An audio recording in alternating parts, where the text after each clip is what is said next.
Hey there mga my love Pisces! Thank you so much for always staying here with me in this channel, babe. So before we start your April 2024 reading, may pala tayong new channel, ang Dalnim. So kung hindi ka pa nakabisita or nakatambay doon, you might want to check that out. The link is in the description box. So yun nga mga babes, no, yan ay for collective readings for all signs. Ano man yung zodiac sign mo, welcome ka doon. So, yun nga mga babes, no, tayong gender here, babae, lalaki, LGBT, cross-watchers, you can flip roles if you want. And of course, at the end of the day, you have your free will. So, ano pang hinihintay natin? Alamin na natin yung mga mensahe ninyo for April 2024. Spirits and angel guides, Archangel Michael, thank you so much. This is for Pisces, April 2024, please. Ano pong mga messages here for Pisces for April 2024?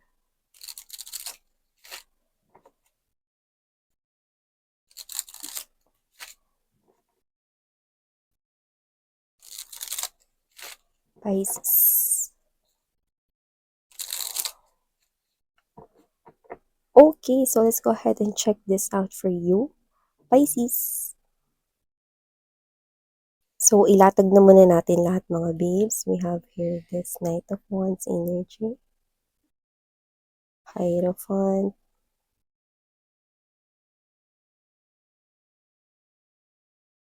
okay. Nakita ko marami kang makakadeal ngayong April 2024. Marami ka rito makakausap, no? May mga nakikita ko rito mga mag-show up for you.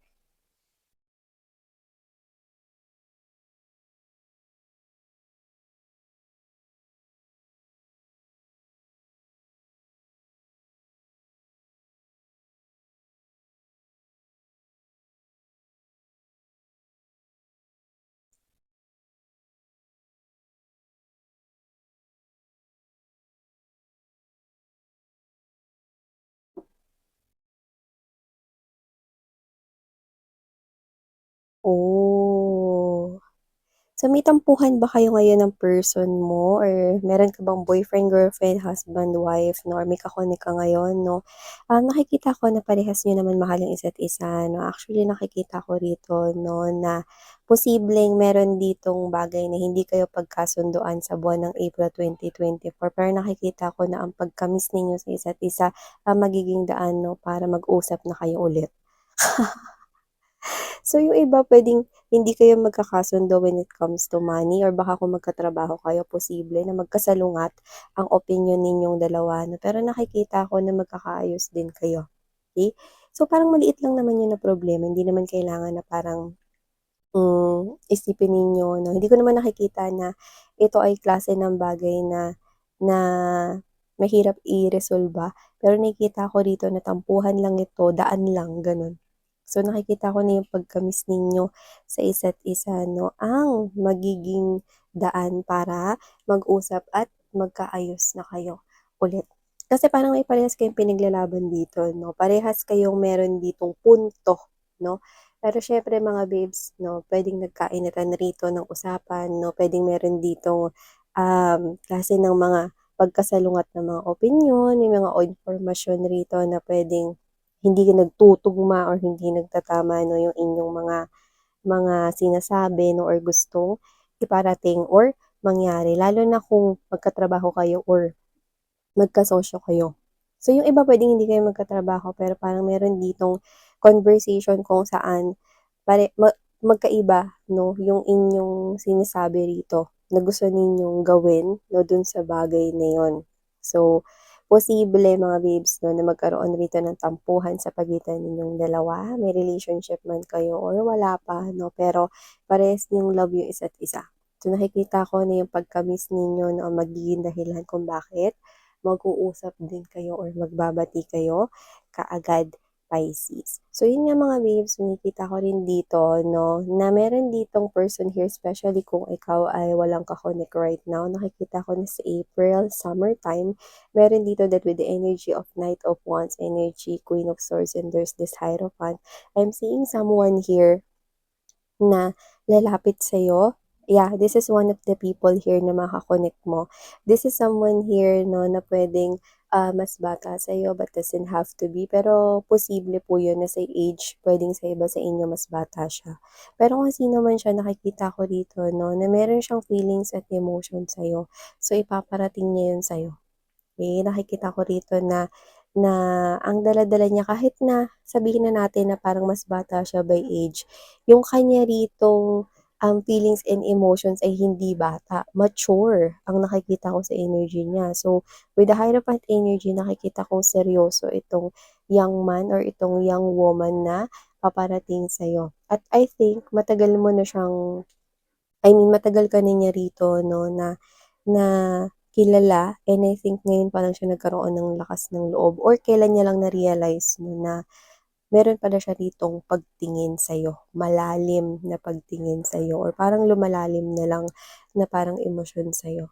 Kasi I'm seeing someone here na parang niya i-hold yung kanyang emotions pero parang hindi niya na kaya itong i-hold pa anymore 'no. Kaya ngayong April or summertime, ready na siyang i-reveal 'no, sa kasing init ng panahon ang kanyang emosyon sa'yo. So nakikita ko rin dito 'no, na meron ditong other informations para sa'yo, Pisces, 'no, that with the presence of Page of Pentacles energy, the Moon card energy, meron akong nakikita rito excited na individual na pupunta sa'yo. This is a different energy. Kaya nga sabi ko sa inyo, may mga makaka-connect or kakausap sa inyo ngayong April 2024. So nakikita ko na kung sino man yun, puwedeng katrabaho mo siya or friend mo, 'no. Pero yung iba puwedeng nakababatang relative, baka pamangkin or what 'no, or whatever. I think puwede rin sa status puwedeng, i-staff mo siya or, mas mas angat yung rank mo sa kanya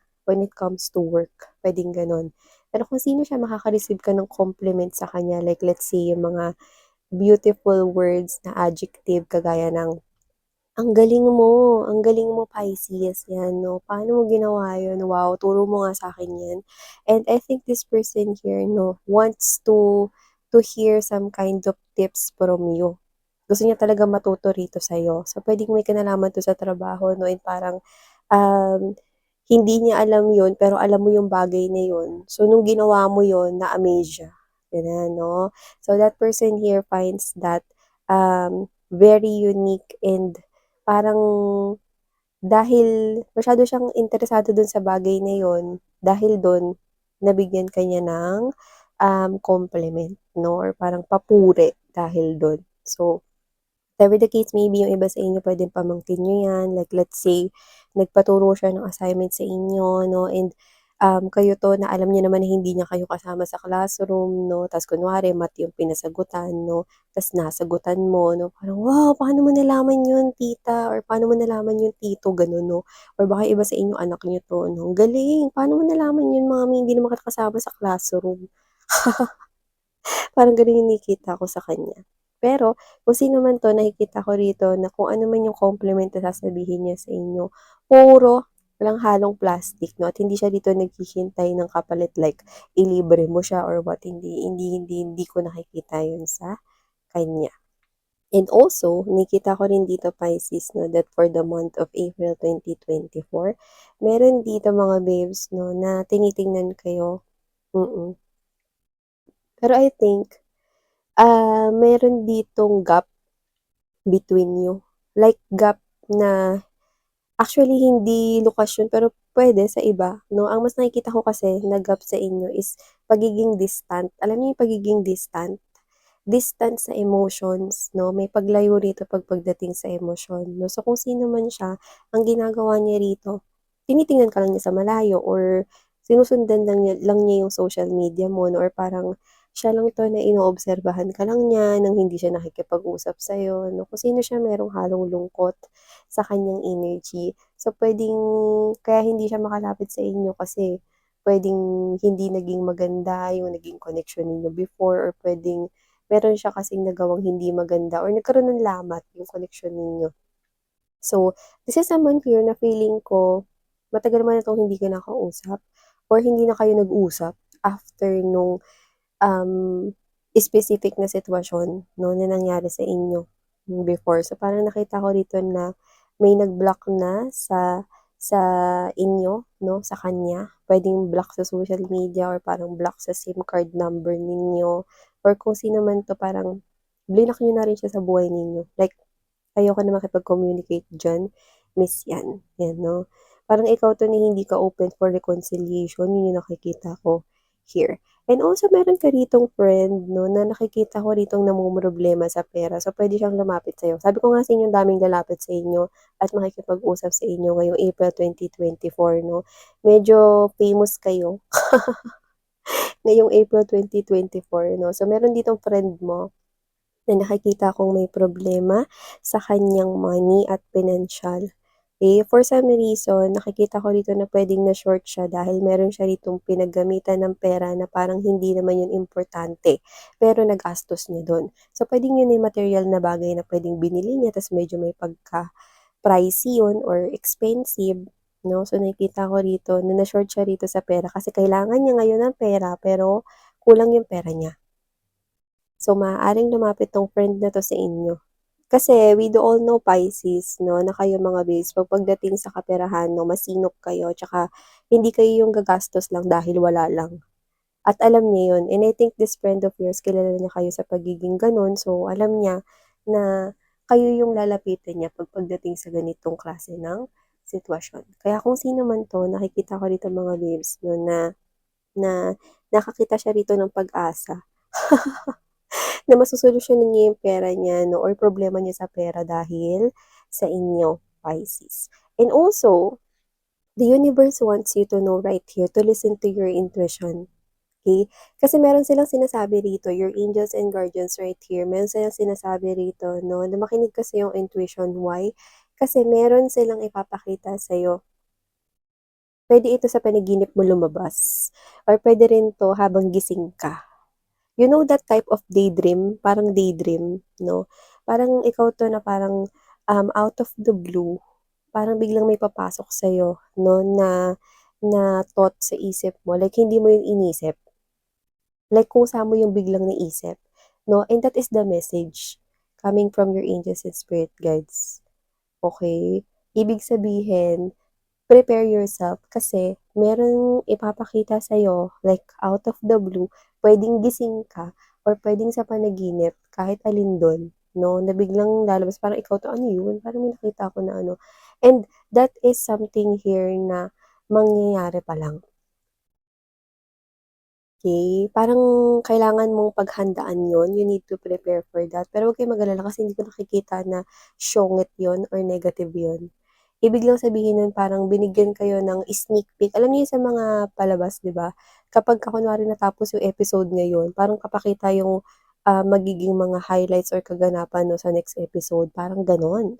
So, whatever the case may be, it's a kind of a gift 'no, regalo sa inyo 'to ni universe para makita ninyo 'no, na, "Uy, paparating na 'yun 'no." Pero maaari kasing hindi niyo ma-realize na ayun pala yung mangyayari, parang akala mo wala lang kasi naisip mo lang, pero hindi mo alam na yung naisip mo na yun 'no, is yun pala yung mangyayari sa'yo mismo, Pisces, okey?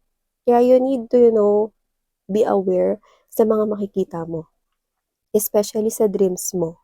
Kung kaya mong maalala or naaalala mo yung mga panaginip mo, the better. Para mas nakikita mo 'no, yung messages na gustong sabihin sa'yo ng iyong mga angels here, okey? At kung kaya mo rito na maging aware 'no, na parang dun sa mga makita mo tandaan mo, okey, o isulat mo para di mo makalimutan, 'di ba? Kasi yung one of the scenes or one of the things na makikita mo is yun yung mangyayari sa'yo, okey? Pero yun nga, wag kang matakot kasi it's something here na nakikita ko na positibo para sa'yo. And by the way 'no, mayroon pa tayong other information na nakikita dito para sa yung April 2024 Pisces. Meron ako nakikita rito mga babes 'no, na makikipag-usap sa'yo isa pa. Puwedeng katrabaho mo 'to or puwedeng boss mo or baka potential business partner. Actually, iniisip niya pala ngayon, okey, kung ano yung mga ilalatag niya rito sa yung kung paano magiging flow ng pag-uusap rito. Kasi ang pinaka-word na nakukuha ko sa gagawin niya ay convince or kukumbinsihin, 'no? parang siguro meron siyang i-o-offer sa'yo rito at gusto ka niya ritong kumbinsihin na parang jumoin ka or makipag-partner up ka sa kanya or kung ano man yun na may kinalaman yun sa kaperahan 'no or something here that is related to money. So, nakikita ko naman na ito ay something legit at authentic, so wala naman tayong magiging problema dun 'no. But this person here sees potential in you, so gusto niya na i-accept mo 'yan. So kung boss mo 'yan, puwedeng o-offeran ka niya niyan pero naghahain siya rito ng mga supporting na documents or supporting mga informations para makumbinsi ka. Kasi posible na kung ano yung ihahain niya sa'yo hindi yan madaling pagdesisyonan. Ha? Anong ibig mo sabihin dun, Miss yan? Kasi example, 'no, kunwari yung sasabihin niya sa'yo is kailangan mo diyan mag-stay for quite a long time, sabihin natin 'no, na taon or baka mga taon ang i-stay mo diyan, 'no. Siyempre hindi yun excuse me, dumighay. Siyempre hindi yun madali na pagdesisyonan. So, parang gano'n. So, whatever the case may be, this person here is definitely trying to get all of the informations he or she needs in order to convince you, Pisces. So, yeah, these are all the messages we've got right here for your April 2024 Pisces. Thank you so much for your time. Sana ngayong love and light. Annyeong.